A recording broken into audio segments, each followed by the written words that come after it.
if you haven't heard about the Jordan Neely case and what happened with him being restrained and choked on a subway and eventually losing their life, fam, it's a wild story. It's a lot that's being told from mainstream media that's definitely incorrect, without a doubt.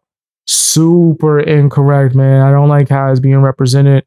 They're showing videos and pictures of him from like over 2 years ago, more than that. These dances, Michael Jackson. He didn't look like that and wasn't doing that and wasn't as cheerful for years. Even their own family said so and actually blamed the system for failing this person, right? So we have an update.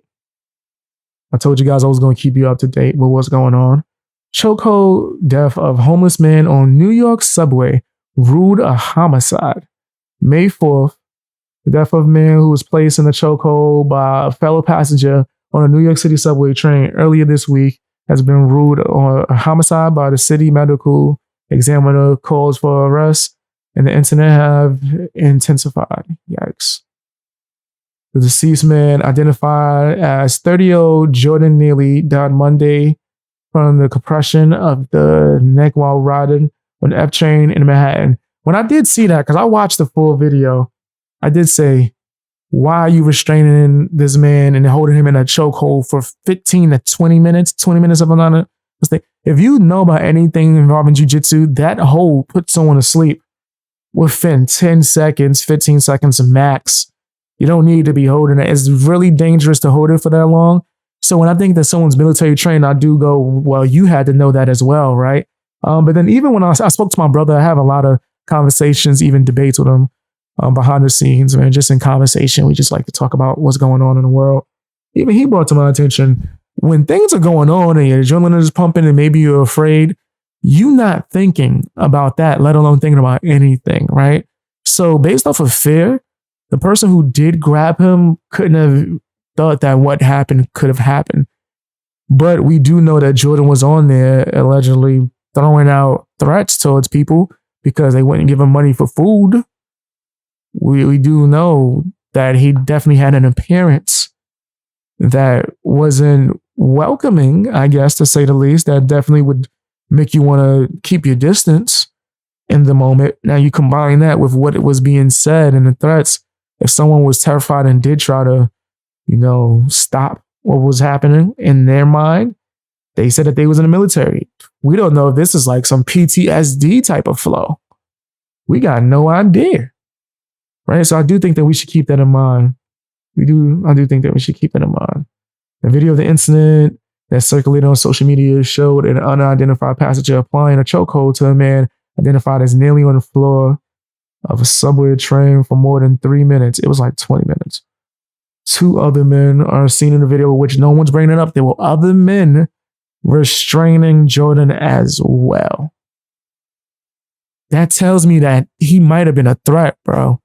Because this is just one man that's just, oh, I'm white, this person's black, let me do this. As the mainstream media and a lot of people on TikTok would like you to believe, this is the narrative that they spread. No, it was deeper than that. Way deeper than that. It could have been more things going on in the moment. We wasn't there. We don't have any footage, which I think subways need to get better at that. We need to start putting like some kind of camera on every cart, because the types of crimes that happen within the subway in New York alone is at a high amount, so high that it makes no sense to why you wouldn't. Is it to save money? At the amount that you raise the fares, my man, the fare, man, when I was in the city, the amount that the fares were, man, the way they go up, man, you should be able to afford to put some damn cameras in there. You ain't gotta be high tech. Put some in there to catch certain things so we can really know what's up. At least bare minimum, record audio, something. But we do have the after effects, and it kind of indicates that there was something going on, especially with Jordan's mental health. And then when you discuss his mental health with his family, they tell you that he has certain situations that caused him to have mental breaks. He wasn't the same happy, dancing, singing, doing Michael Jackson impersonation. Look at this. Even this article, Neely was known to impersonate Michael Jackson. Not for years. Not for a long time. They're leaving that out. Justin dancing like legendary music artists in New York's busy trains and stations. Altercation occurred after he boarded a train, begun saying he was hungry and ready to die. Yikes. Yikes. A Marine, 24-year-old, so 6 years younger, who plays. I questioned the person being a Marine because I could have swore I heard them say something about Desert Storm. I was like, wait, what? Who plays Neely in the chokehold was questioned by police and released on Monday. So they were questioned and released. So the police, from an initial investigation, didn't see anything wrong, right? Or at least at the moment. Authorities have not released the name. Yikes. Yeah, this is crazy.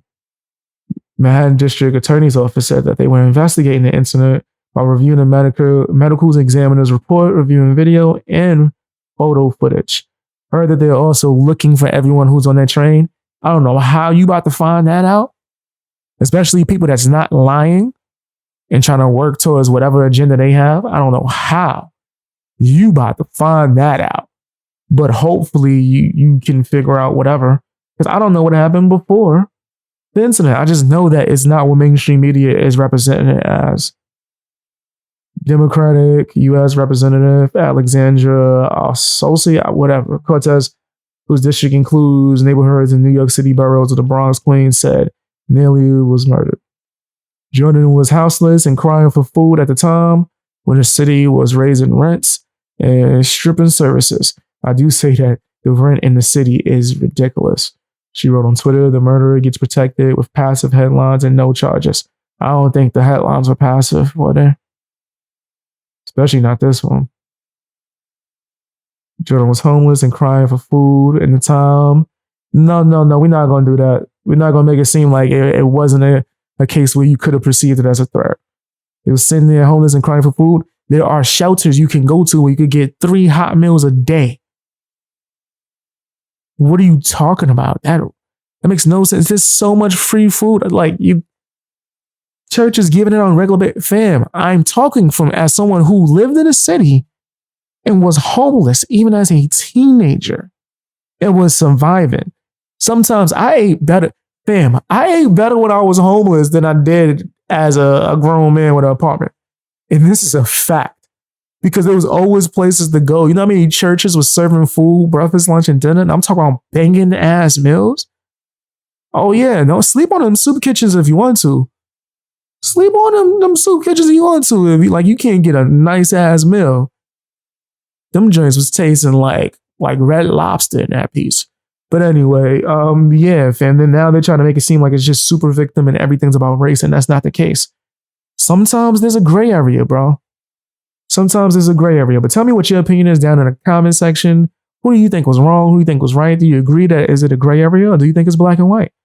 Let me know.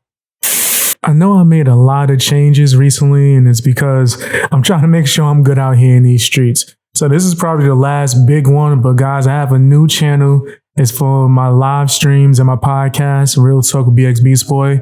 You can find that link. That is a train going on in the background. I'm not editing out. You can find that the link somewhere on my channel. If you go to my homepage, I'll probably have it in the pinned comments too as well.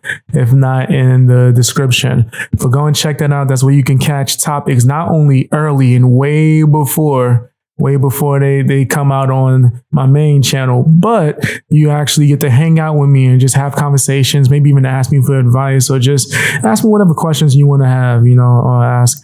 So go and check that channel out, subscribe to that. Make sure you check out my previous episodes of my podcast. I appreciate the heck out of y'all, man. Also, don't forget to check me out on Patreon. Helps me keep going. You never know, man. I might get canceled. You might come on here. I might be gone tomorrow. Never know. Check me out on Patreon and find exclusive content. You also get early access to a bunch of stuff as well. Check that out.